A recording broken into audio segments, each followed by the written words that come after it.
ನಮಸ್ಕಾರ ಭಕ್ತರೇ. ಇವತ್ತು ಷಷ್ಠಿ. ಈ ಷಷ್ಠಿಯು ಅತ್ಯಂತ ಶುಭಯೋಗವಾದ ಬ್ರಹ್ಮಯೋಗದಲ್ಲಿ ಬಂದಿದೆ. ಈ ಅದ್ಭುತ ಷಷ್ಠಿಯ ದಿನ ನಾವು ಶ್ರೀ ಸುಬ್ರಹ್ಮಣ್ಯ ದೇವರ ಒಂದು ದುರ್ಲಭ ಹಾಗೂ ಶಕ್ತಿಶಾಲಿ ಮಂತ್ರವನ್ನು ಕೇಳೋಣ. ಈ ಮಂತ್ರದ ಹೆಸರು ಶ್ರೀ ದಂಡಾಯುಧ ಪಾಣಿ ಮಂತ್ರ. ಈ ಮಂತ್ರವನ್ನು ಇವತ್ತು ಬೆಳಿಗ್ಗೆ 108 ಬಾರಿ ಮತ್ತು ಸಂಜೆ 108 ಬಾರಿ ಭಕ್ತಿಯಿಂದ ಕೇಳಿದರೆ ದುಷ್ಟಶಕ್ತಿ ನಾಶವಾಗುತ್ತದೆ, ಸನ್ಮಾರ್ಗದಲ್ಲಿ ನಡೆಯುವ ಬುದ್ಧಿ ಬರುತ್ತದೆ, ಎಂತಹ ಘೋರ ಕಷ್ಟವಿದ್ದರೂ ಅದು ಪರಿಹಾರವಾಗುತ್ತದೆ ಮತ್ತು ಸಕಲ ಕಿಲ್ಬಿಷ ನಾಶವಾಗುತ್ತದೆ. ತಪ್ಪದೆ ಈ ಮಂತ್ರವನ್ನು ಇವತ್ತು ಕೇಳಿ. ಇಂದಿನ ಭಗವದ್ಗೀತೆಯ ಜ್ಞಾನ ಹೀಗಿದೆ. ಯಾರು ಸಾತ್ವಿಕ ಕರ್ತನು ಎಂದು ಈ ಶ್ಲೋಕದಲ್ಲಿ ಶ್ರೀಕೃಷ್ಣ ದೇವರೇ ಹೇಳುತ್ತಿದ್ದಾರೆ.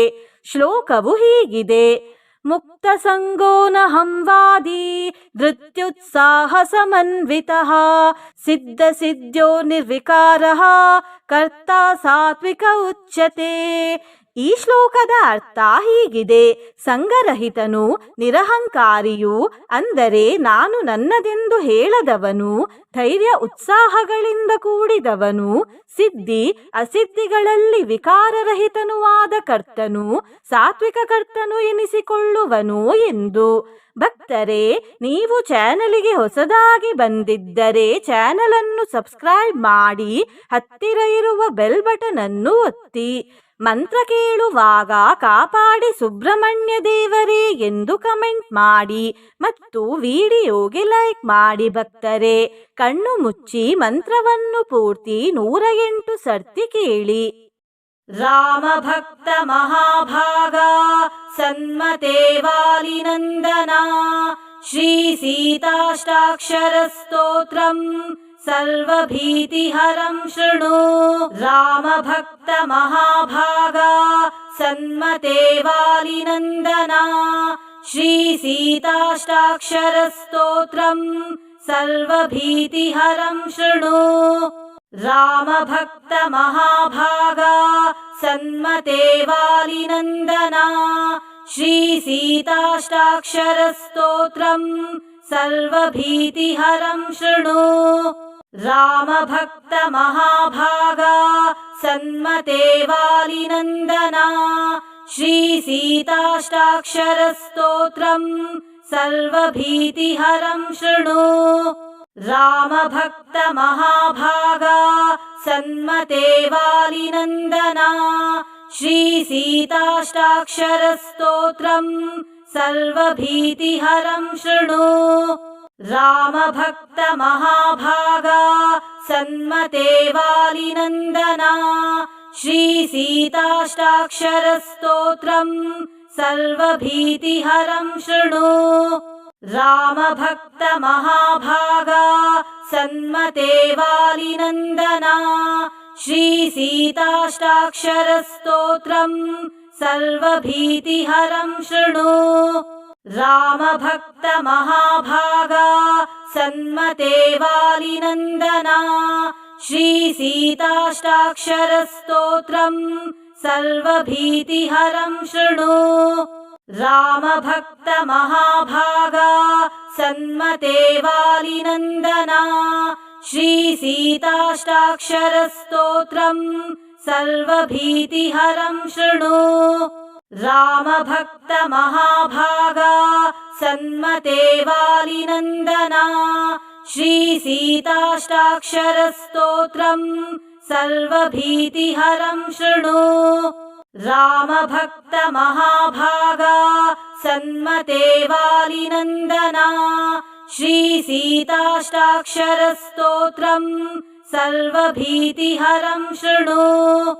ರಾಮ ಭಕ್ತ ಮಹಾಭಾಗ ಸನ್ಮತೆ ವಾಲಿನಂದನ ಶ್ರೀ ಸೀತಾಷ್ಟಾಕ್ಷರ ಸ್ತೋತ್ರಂ ಸರ್ವಭೀತಿಹರಂ ಶೃಣು.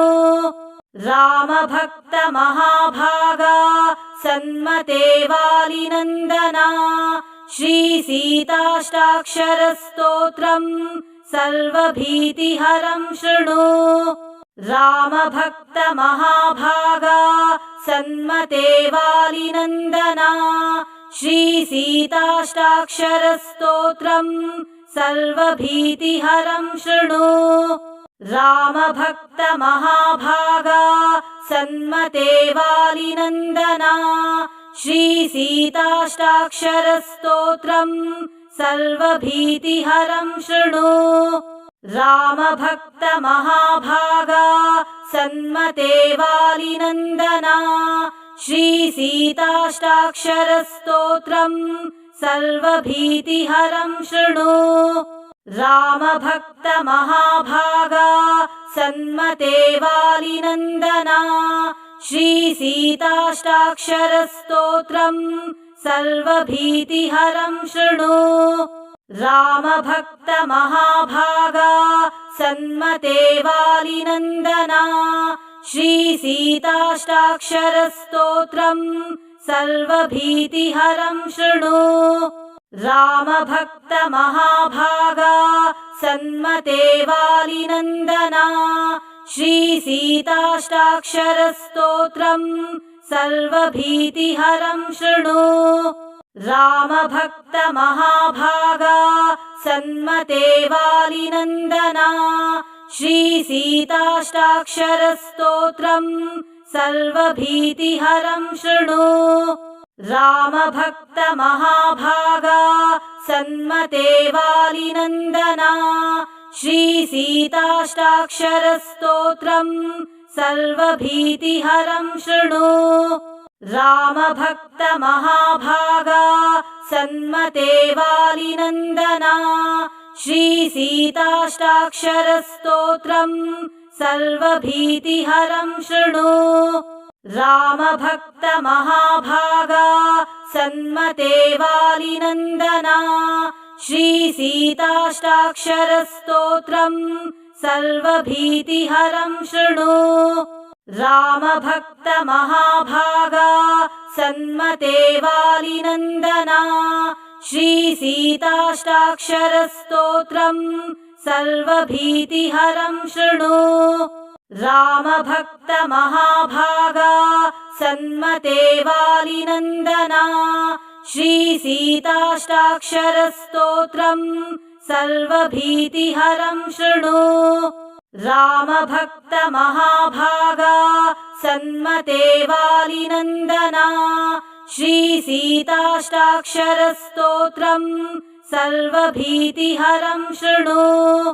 रामभक्तमहाभागा सन्मते वालिनन्दना श्रीसीताष्टाक्षरस्तोत्रम् सर्वभीतिहरं शृणु। रामभक्तमहाभागा सन्मते वालिनन्दना श्रीसीताष्टाक्षरस्तोत्रम् सर्वभीतिहरं शृणु। रामभक्तमहाभागा सन्मते वालिनन्दना श्रीसीताष्टाक्षरस्तोत्रम् सर्वभीतिहरं शृणु। रामभक्तमहाभागा सन्मते वालिनन्दना श्रीसीताष्टाक्षरस्तोत्रम् सर्वभीतिहरं शृणु। रामभक्तमहाभागा सन्मते वालिनन्दना श्रीसीताष्टाक्षरस्तोत्रम् सर्वभीतिहरं शृणु।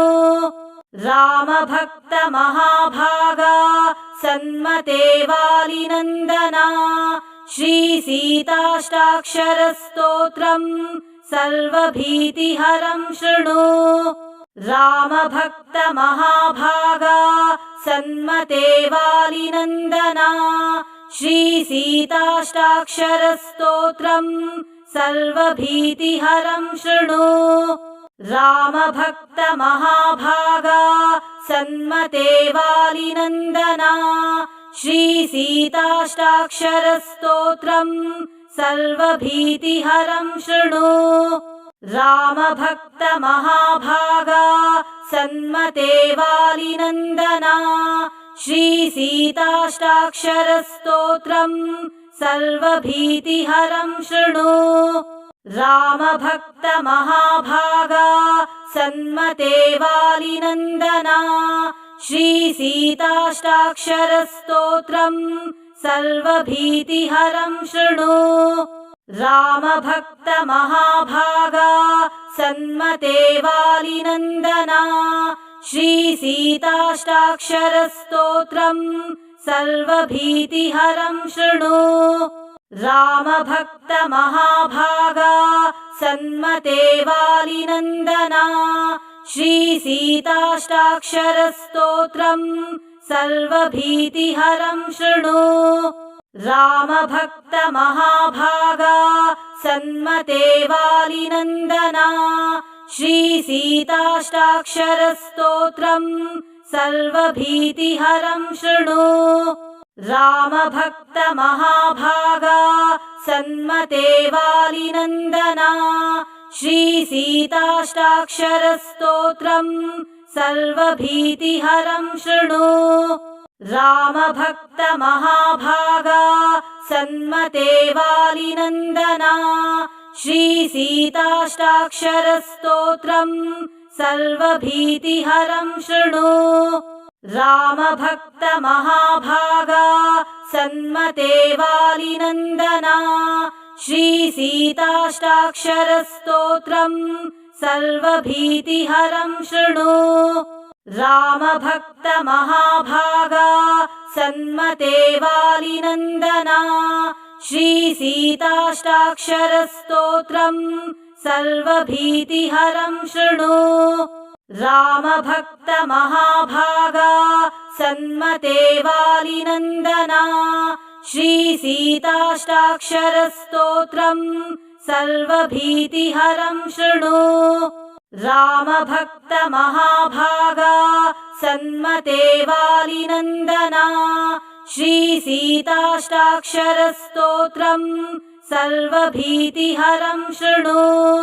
रामभक्तमहाभागा सन्मते वालिनन्दना श्रीसीताष्टाक्षरस्तोत्रम् सर्वभीतिहरं शृणु।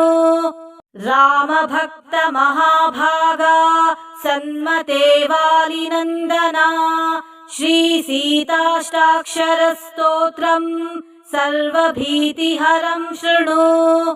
रामभक्तमहाभागा सन्मते वालिनन्दना श्रीसीताष्टाक्षरस्तोत्रम् सर्वभीतिहरं शृणु। रामभक्तमहाभागा सन्मते वालिनन्दना श्रीसीताष्टाक्षरस्तोत्रम् सर्वभीतिहरं शृणु।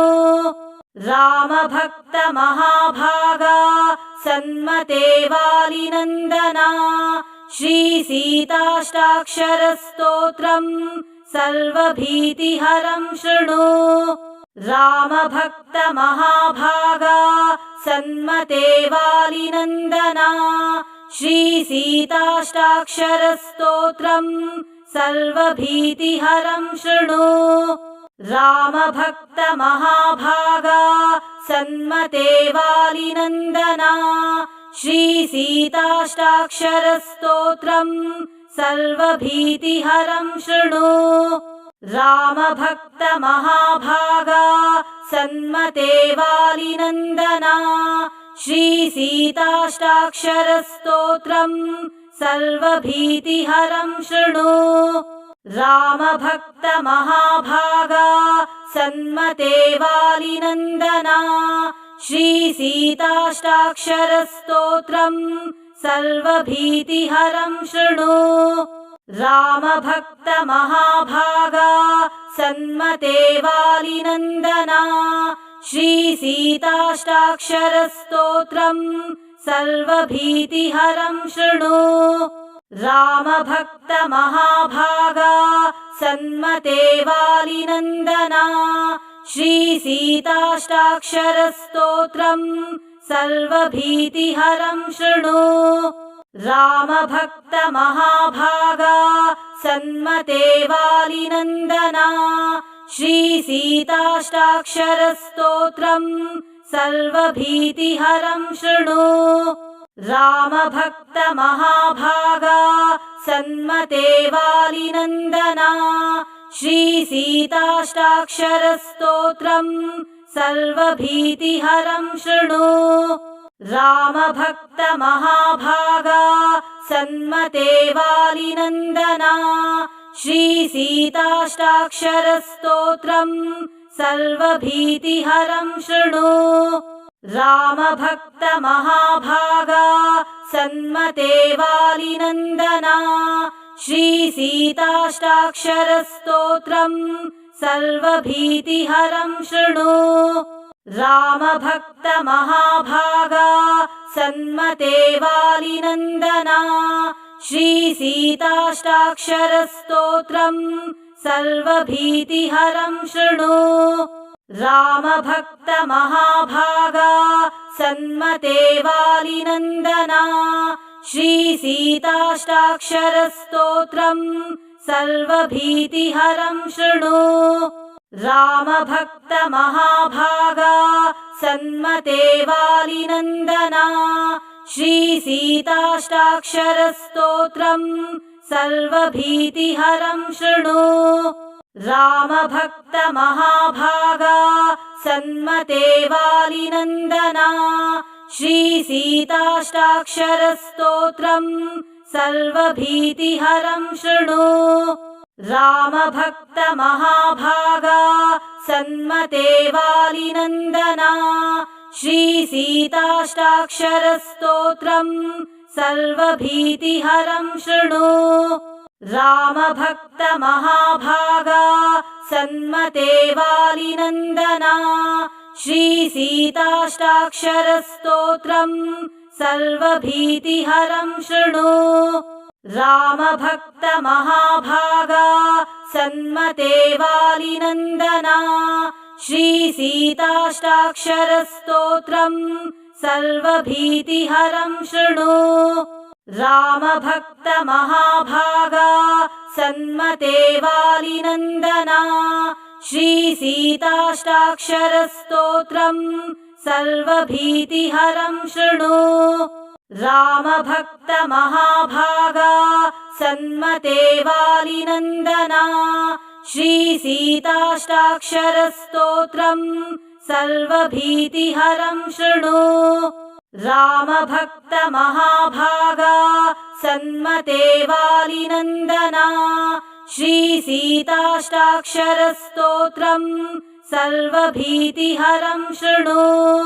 रामभक्तमहाभागा सन्मते वालिनन्दना श्रीसीताष्टाक्षरस्तोत्रम् सर्वभीतिहरं शृणु।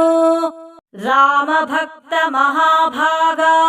सन्मते वालिनन्दना श्रीसीताष्टाक्षरस्तोत्रम् सर्वभीतिहरं शृणु। रामभक्तमहाभागा सन्मते वालिनन्दना श्रीसीताष्टाक्षरस्तोत्रम् सर्वभीतिहरं शृणु। रामभक्तमहाभागा सन्मते वालिनन्दना श्रीसीताष्टाक्षरस्तोत्रम् सर्वभीतिहरं शृणु। रामभक्तमहाभागा सन्मते वालिनन्दना श्रीसीताष्टाक्षरस्तोत्रम् सर्वभीतिहरं शृणु। रामभक्तमहाभागा सन्मते वालिनन्दना श्रीसीताष्टाक्षरस्तोत्रम् सर्वभीतिहरं शृणु। रामभक्तमहाभागा सन्मते वालिनन्दना श्रीसीताष्टाक्षरस्तोत्रम् सर्वभीतिहरं शृणु। रामभक्तमहाभागा सन्मते वालिनन्दना श्रीसीताष्टाक्षरस्तोत्रम् सर्वभीतिहरं शृणु। रामभक्तमहाभागा सन्मते वालिनन्दना श्रीसीताष्टाक्षरस्तोत्रम् सर्वभीतिहरं शृणु। रामभक्तमहाभागा सन्मते वालिनन्दना श्रीसीताष्टाक्षरस्तोत्रम् सर्वभीतिहरं शृणु। रामभक्तमहाभागा सन्मते वालिनन्दना श्रीसीताष्टाक्षरस्तोत्रम् सर्वभीतिहरं शृणु। रामभक्तमहाभागा सन्मते वालिनन्दना श्रीसीताष्टाक्षरस्तोत्रम् सर्वभीतिहरं शृणु। रामभक्तमहाभागा सन्मते वालिनन्दना श्रीसीताष्टाक्षरस्तोत्रम् सर्वभीतिहरं शृणु। रामभक्तमहाभागा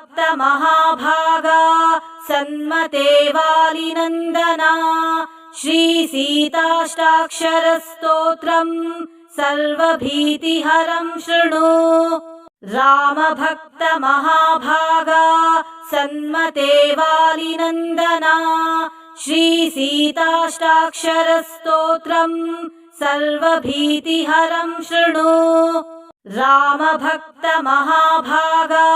सन्मते वालिनन्दना श्रीसीताष्टाक्षरस्तोत्रम् सर्वभीतिहरं शृणु। रामभक्तमहाभागा सन्मते वालिनन्दना श्रीसीताष्टाक्षरस्तोत्रम् सर्वभीतिहरं शृणु। रामभक्तमहाभागा सन्मते वालिनन्दना श्रीसीताष्टाक्षरस्तोत्रम् सर्वभीतिहरं शृणु। रामभक्तमहाभागा सन्मते वालिनन्दना श्रीसीताष्टाक्षरस्तोत्रम् सर्वभीतिहरं शृणु। रामभक्तमहाभागा सन्मते वालिनन्दना श्रीसीताष्टाक्षरस्तोत्रम् सर्वभीतिहरं शृणु।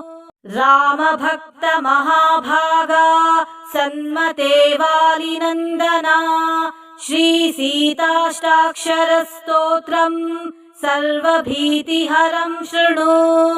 रामभक्तमहाभागा सन्मते वालिनन्दना श्रीसीताष्टाक्षरस्तोत्रम् सर्वभीतिहरं शृणु।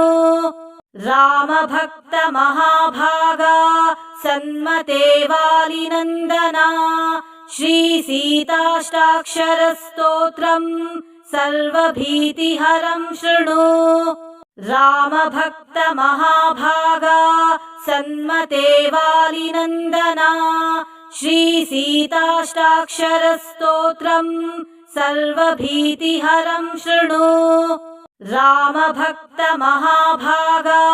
सन्मते वालिनन्दना श्रीसीताष्टाक्षरस्तोत्रम् सर्वभीतिहरं शृणु। रामभक्तमहाभागा सन्मते वालिनन्दना श्रीसीताष्टाक्षरस्तोत्रम् सर्वभीतिहरं शृणु। रामभक्तमहाभागा सन्मते वालिनन्दना श्रीसीताष्टाक्षरस्तोत्रम् सर्वभीतिहरं शृणु। रामभक्तमहाभागा सन्मते वालिनन्दना श्रीसीताष्टाक्षरस्तोत्रम् सर्वभीतिहरं शृणु। रामभक्तमहाभागा सन्मते वालिनन्दना श्रीसीताष्टाक्षरस्तोत्रम् सर्वभीतिहरं शृणु। रामभक्तमहाभागा सन्मते वालिनन्दना श्रीसीताष्टाक्षरस्तोत्रम् सर्वभीतिहरं शृणु। रामभक्तमहाभागा सन्मते वालिनन्दना श्रीसीताष्टाक्षरस्तोत्रम् सर्वभीतिहरं शृणु। रामभक्तमहाभागा सन्मते वालिनन्दना श्रीसीताष्टाक्षरस्तोत्रम् सर्वभीतिहरं शृणु। रामभक्तमहाभागा सन्मते वालिनन्दना श्रीसीताष्टाक्षरस्तोत्रम् सर्वभीतिहरं शृणु। रामभक्तमहाभागा सन्मते वालिनन्दना श्रीसीताष्टाक्षरस्तोत्रम् सर्वभीतिहरं शृणु। रामभक्तमहाभागा सन्मते वालिनन्दना श्रीसीताष्टाक्षरस्तोत्रम् सर्वभीतिहरं शृणु। रामभक्तमहाभागा सन्मते वालिनन्दना श्रीसीताष्टाक्षरस्तोत्रम् सर्वभीतिहरं शृणु। रामभक्तमहाभागा सन्मते वालिनन्दना श्रीसीताष्टाक्षरस्तोत्रम् सर्वभीतिहरं शृणु। रामभक्तमहाभागा सन्मते वालिनन्दना श्रीसीताष्टाक्षरस्तोत्रम् सर्वभीतिहरं शृणु।